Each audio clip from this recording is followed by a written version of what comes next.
Білесіз бе, бұл әйел күйеуі үшін мысыққа айналған болатын. Джослин есімді бұл әйел ел аузында мысық әйел деген атаумен танымал. 30 жасында бетіне алғашқы әжімдері түсе бастаған. Миллиардер күйеуі тастап кетеді деп қорқып кеткен Джослин пластикалық процедураларға жүгіне бастайды. Бірақ күйеуі көзіне шөп салып жүргенін біліп қойғанда, Джослин пластикалық оталар жасатуды үдете түседі. Күйеуі мысықтарды ерекше жақсы көретін. Сондықтан жүзін мысыққа ұқсатып жасатады. Бірақ бұл құрбандықтардың ешбірі олардың некесін құтқармайды. Күйеуі әйелінің ұсқынсыз болып кеткендігінің себебінен онымен ажырасады.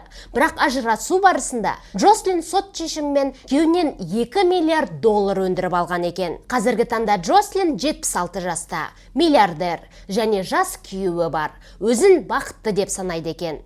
Солай, айтпақшы алдағы уақытта шығатын видеоларымды өткізіп алмас үшін парақшама жазылып қойыңыз.